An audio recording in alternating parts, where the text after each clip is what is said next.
Oke, halo teman-teman semua, kembali lagi bersama educlass.id di video pembelajaran kimia. Nah, jadi pada video kali ini kita akan membahas yaitu termokimia. Pada video yang pertama ini kita akan lebih membahas tentang konsep dari termokimia tersebut. Nah, termokimia itu apa? Dari katanya kan ada termo dan juga kimia ya. Termo itu berarti hubungannya sama apa sih? Sama panas gitu ya. Bisa juga sama energi. Kimia ya berarti ada proses kimia gitu ya. Ada reaksi kimia. Sehingga termokimia sendiri itu dapat diartikan ilmu kimia yang melibatkan adanya energi gitu ya. Jadi kita ingin menghitung energinya tuh berapa sih di dalam sebuah reaksi kimia. Nah, di video kali ini kita akan membahas 1, 2, 3, 4, 5, 6, 7 topik. Oke, kita langsung mulai aja dari sistem dan lingkungan. Sistem itu apa? Lingkungan itu apa? Sistem itu simpelnya adalah segala sesuatu yang kita amati. Kalau lingkungan berarti segala sesuatu yang bukan kita amati atau di luar yang kita amati itu ya. Contohnya gimana? Contohnya nih, di sini ceritanya saya ada toples. Nah, di toples ini itu ada lautan. Misalnya lautan orange juice gitu ya. Jeruk gitu. Nih, jeruk.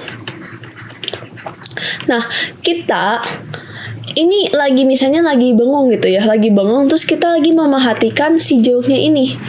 Atau misalnya lebih kimianya kita tuh lagi memperhatikan reaksi dari si jeruk ini ya. Kita lagi memperhatikan jeruknya. Misalnya kita kasih di sini pewarna gitu ya. Nah, jeruk ini akan berubah menjadi warna apa gitu. Ini kan jeruk ini yang kita amati. Nah, berarti jeruk ini itu disebut juga sebagai sistem. Karena jeruk ini adalah objek yang kita amati gitu. Lingkungannya apa? Lingkungannya berarti di sini ada toples nih. Toples ini kan bukan sebagai hal yang kita amati gitu. Nih kita tulis di sini berarti toples ini adalah lingkungan gitu ya. Terus kalau misalnya di sini ada sendok gitu ya, di sini ada sendok. Nah, berarti sendok ini juga termasuk lingkungan karena kita tidak sedang mengamati sendoknya, kita sedang mengamati si air jeruk ini. Lingkungan kan intinya adalah segala sesuatu, semua hal yang di luar dari sistem gitu. Jadi kalau misalnya kita gambarkan lebih jelasnya gitu ya. Nah, ini sistem berarti yang kita amati. Sekelilingnya itu lingkungan. Nah, gini ya teman-teman untuk pengertian sistem dan lingkungan. Nah, sistem tersendiri itu dibagi menjadi 3 teman-teman. Ada sistem terbuka atau bahasa Inggrisnya open system. Ada sistem tertutup. Dan juga ada sistem terisolasi gitu ya.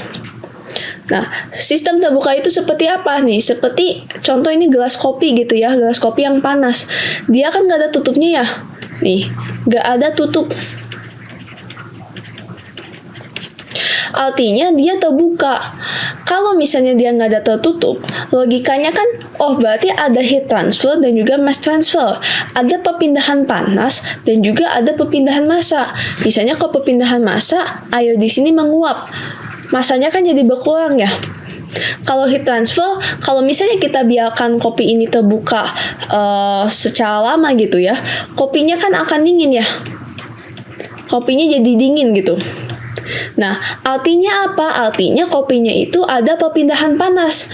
Yang awalnya di sini panas, ketika dia ketemu lingkungannya di sini dingin dan dia bertabrakan gitu ya di permukaannya, maka otomatis mereka itu akan saling transfer gitu. Transfer panasnya. Jadi kopi ini itu nggak akan panas lagi kan. Gini deh, kalau misalnya bingung dari kehidupan sehari-hari aja. Kalian misalnya naruh kopi abis diseduh kan panas ya, tapi kita biarin gitu di meja. Alhasil lama-lama kopi itu dingin. Nah, ini adalah contoh penggambaran dari sistem terbuka. Sistem tertutup gimana sih? Nih, sistem tertutup ini sesimpel dikasih penutup di atas gelasnya ini. Nah, kalau ditutup, berarti nggak ada perpindahan ini dong ya, nggak ada perpindahan massa, nggak ada air yang bisa menguap keluar gitu ya. Tapi masih terjadi perpindahan panas. Kenapa? Coba deh kalian bayangin gitu, ada kopi, kalian tutup. Nah, lama-kelamaan kopi itu kan pasti akan dingin juga ya. Akan dingin juga kopi ini. Sehingga di sistem tertutup ini masih ada perpindahan panas, tapi sudah tidak ada perpindahan massa. Bagaimana dengan isolated system gitu ya? Sekarang kalian bayangkan kopi ini kalian taruh di termos gitu. Nah, termos ini adalah sistem terisolasi. Jadi dia tidak bisa berkontakan dengan lingkungan luar gitu ya. Si gelasnya ini, kan kalau misalnya dalam termos ya, sebenarnya kayak gini nih. Nih. Nah, cairan kita tuh ada di sini. Jadi dia tuh tidak bisa berkontak lagi dengan lingkungan luar, dengan sekitarnya. Sehingga di sistem terisolasi itu sudah tidak ada lagi perpindahan panas dan tidak ada lagi perpindahan massa. Nggak ada massa yang hilang ataupun nggak ada panas yang ditransfer gitu. Makanya kalau misalnya kalian tahu cairan panas di termos, pasti panasnya akan tahan berjam-jam gitu ya. Beda dengan closed system. Kalau closed system kan bentuknya gini aja ya. Nih, gelas ininya tutup. Nah, si gelas ini kan masih berkontakan dengan lingkungannya. Bedanya cuma nggak bisa ada perpindahan massa gitu keluar. Kalau misalnya sistem termos, nah anggap si gelas ini kita masukin lagi ke tempat yang lain sehingga dia menjadi sistem terisolasi. Si gelas yang ini tuh nggak bisa lagi berkontakan dengan lingkungan luar. Sehingga dia panasnya itu kan bisa tahan lama ya, berjam-jam. Oke, sekarang kita masuk ke hukum termodinamika yang pertama. Jadi, nah, termokimia ini tuh sangat bereratan dengan namanya termodinamika gitu ya dalam fisika. Yaitu hukum-hukum tentang energi gitu ya, simpelnya. Nah, hukum termodinamika pertama itu apa? Hukum termodinamika pertama itu menjelaskan bahwa energi itu bersifat kekal. Artinya apa? Energi ini tidak dapat diciptakan ataupun dimusnahkan. Yang ada hanya perpindahan energi. Jadi contoh simpelnya energinya awalnya 500 gitu ya. Ketika dia berubah ke bentuk lain, pasti hasilnya itu ketika ditotal semua tetap 500. Gak mungkin energinya itu jadi hilang gitu, gak tahu kemana. Itu gak mungkin. Karena energi itu bersifat kekal, tidak dapat diciptakan ataupun tidak dapat dikurangkan dengan sendirinya gitu, dimusnahkan. Makanya karena energi ini bersifat kekal, ada yang namanya pertukaran kan. Hanya ditukar gitu dari sistem ke lingkungan. Kalau misalnya sistem ini menerima kalor, nih lambangnya Q gitu ya, kalau kalor, berarti Q-nya itu positif. Kalau sistem melepas kalor, berarti membuang kalor gitu ya sistemnya. Contohnya kayak ini nih, si kopi ini kan membuang panasnya gitu ya keluar. Artinya Q-nya itu adalah negatif. Kalau sistem menerima kerja atau work gitu ya, lambangnya W. Berarti W-nya ini positif, dia menerima gitu ya. Kalau misalnya sistem melepas kerja, berarti W-nya negatif gitu ya. Menerima kerja tuh gimana? Contoh ini contoh dalam fisika gitu ya. Contohnya adalah misalnya ada balok nih. Kita itu mau kita ini mau mendorong ke kanan gitu. Artinya si balok ini itu menerima kerja kan. Dia ada dorongan, dia menerima kerja gitu. Oke. Nah, sekarang kita lanjut nih ke energi dalam.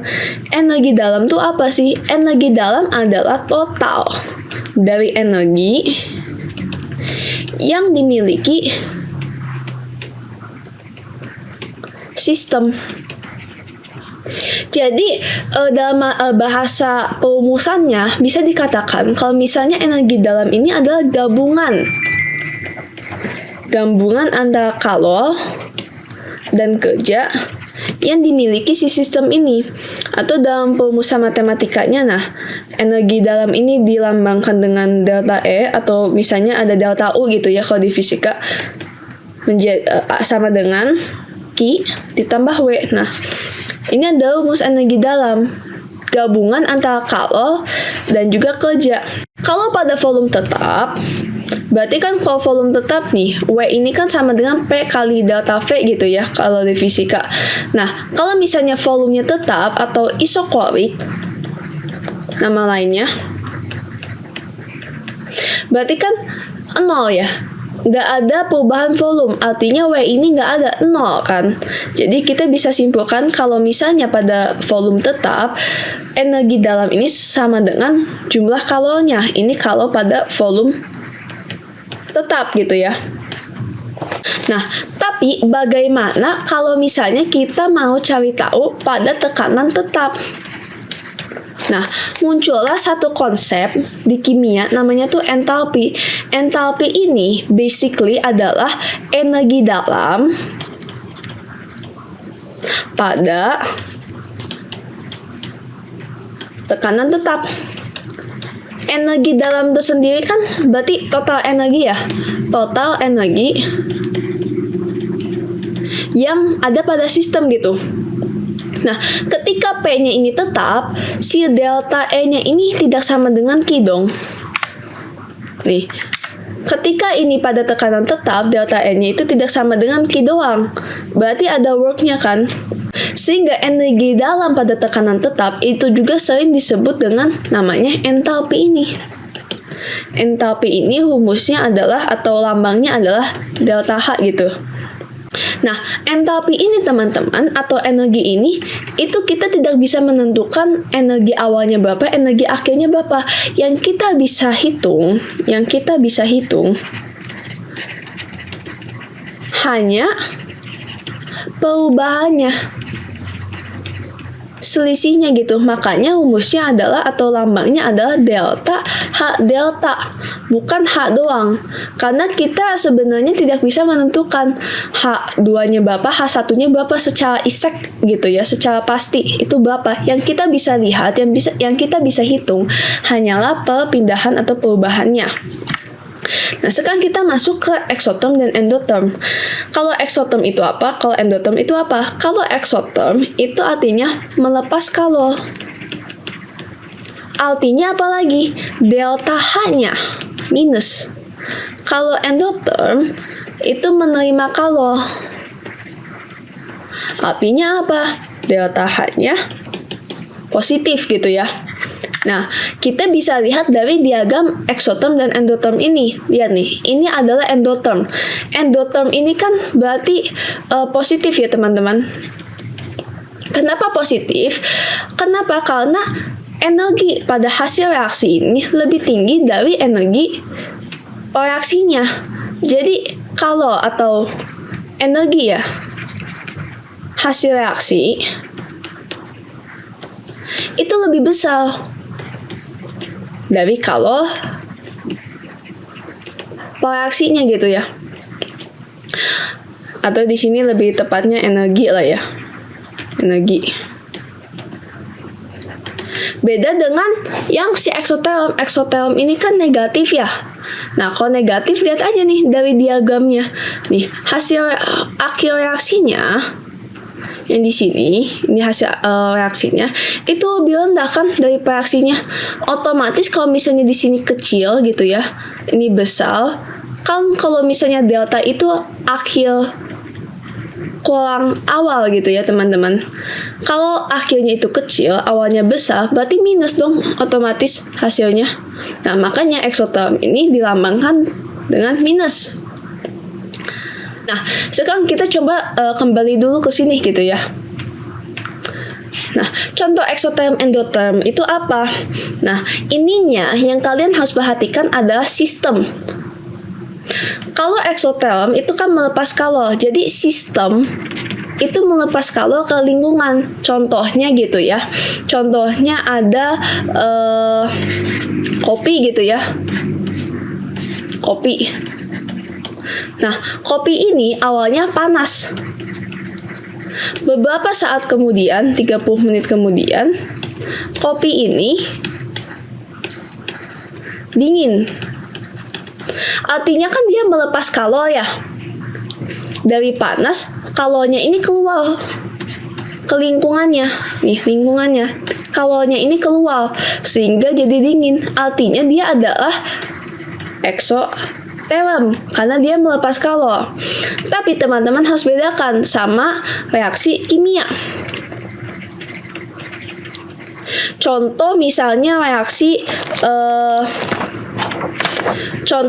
ada reaksi seperti ini, Ca plus O2 jadi CaO gitu ya. Nah, misalnya dikatakan kalau misalnya ini tuh adalah reaksi eksoterm. Nih, jadi di sini ada campuran dari si CaO-nya dan dikatakan kalau ini eksoterm. Tapi ketika kalian pegang gelasnya, kok panas?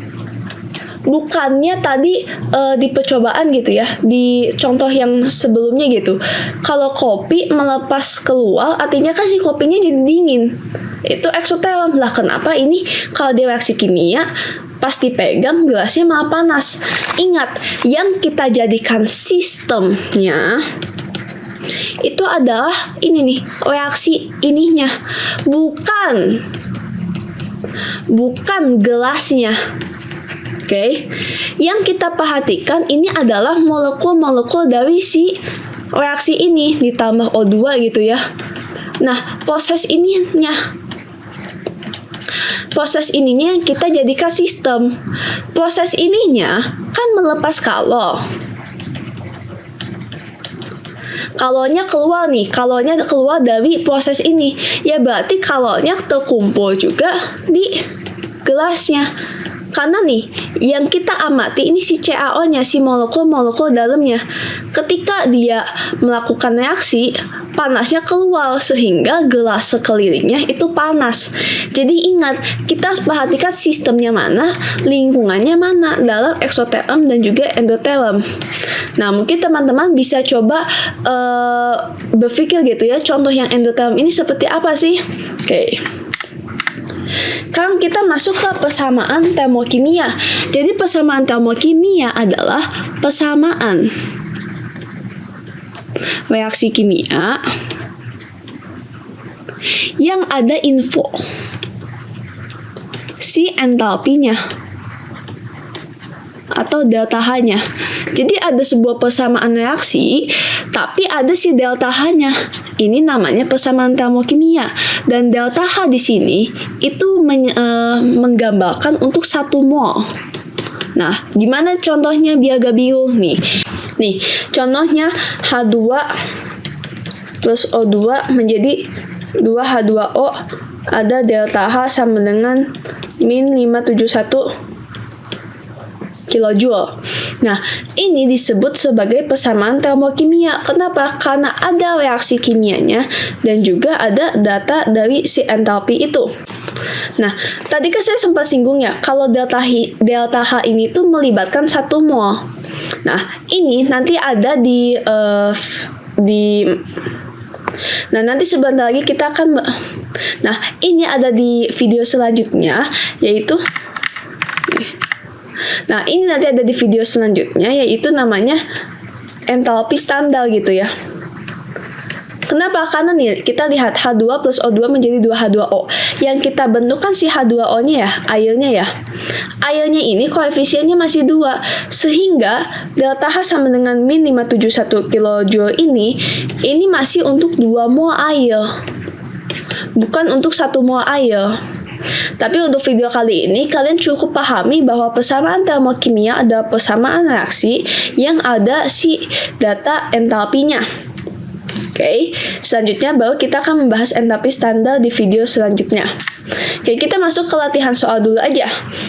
Di sini ada soal yaitu 8 gram padatan sulfur dibakar menghasilkan gas sulfur dioksida dengan membebaskan kalori sejumlah 75 kJ. Berikut ini persamaan termokimia sesuai dengan reaksi tersebut adalah, kita harus gambarkan dulu ya. Reaksinya itu gimana? Gampang, kita tinggal translate dulu. Sulfur S ya. Karena di sini pilihannya nggak ada S8, ya udah kita tulisnya S dulu aja. Dibakar kan artinya ada O2 ya, ditambah O2 menghasilkan gas sulfur dioksida. Gas, di sini gas, di sini solid, di sini gas gitu ya. Dengan membebaskan kalori sejumlah, membebaskan ya.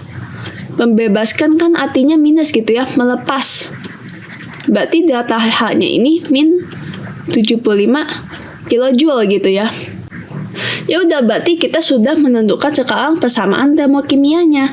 Karena di sini kita udah ada si reaksinya, kita juga sudah menuliskan data entalpinya. Jadi ini adalah untuk persamaan termokimianya. Nah, tapi selanjutnya di video selanjutnya saya tekankan lagi kalau misalnya kita akan belajar yang namanya entalpi standar ya, teman-teman.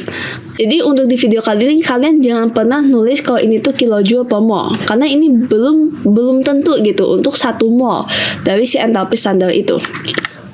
Latihan soal yang kedua, ketika amonium klorida ini dilarutkan dalam air, akan terjadi penurunan suhu campuran. Fenomena tersebut menunjukkan adanya reaksi apa? Ketika kita gambarkan dulu ya biar gak bingung. Amonium klorida NH4Cl dilarutkan ke dalam air gitu ya, dan terjadi penurunan suhu campurannya. Nih, awalnya di sini kan ada air gitu ya. Terus kita masukkan si NH4Cl-nya. Ketika kita ukur pakai termometer, ternyata turun. Artinya apa? Artinya kalau di luar sini, di lingkungan ini, itu terserap dong ke proses reaksi ini. Jadi kalorinya itu terserap ke reaksi si antara NH4Cl ditambah H2O-nya ini dong. Kalau misalnya kalorinya terserap, artinya endotherm. Karena kan kita melihat sistemnya, lagi-lagi sistemnya. Sistemnya itu adalah reaksi antara NH4Cl dan H2O-nya dong. Nah, ketika si airnya kan berarti lingkungannya ya. Wadahnya ini atau volumenya ini kan berarti lingkungannya ya. Nah, ketika kita mengukur lingkungannya, ternyata jadi dingin. Berarti si kalorinya ini sudah terserap ke reaksi si NH4Cl tambah H2O-nya. Gitu ya teman-teman. Nah, untuk kesimpulannya apa? Jadi untuk di konsep termokimia ini, yang paling penting kita sudah belajar namanya entalpi. Nah, entalpi ini ada eksoterm dan juga endotherm. Kalau misalnya eksoterm itu melepas kalori, kalau endotherm ini berarti menerima kalori. Tapi ingat teman-teman, kita harus perhatikan lagi-lagi sistemnya itu siapa. Kalau misalnya di reaksi kimia, berarti sistemnya adalah reaksi kimianya. Tapi kalau misalnya soalnya gelas gitu ya, yang dijadikan sistem, ya berarti sistemnya gelas. Sisanya di luar sini adalah, atau yang bukan gelas, itu lingkungan. Jadi lagi-lagi kita harus pahami sistemnya itu apa, lingkungannya itu apa, baru kita bisa menentukan eksoterm, endothermnya. Begitu ya teman-teman untuk video kali ini. Semoga membantu untuk kalian semua. Sampai jumpa di video berikutnya.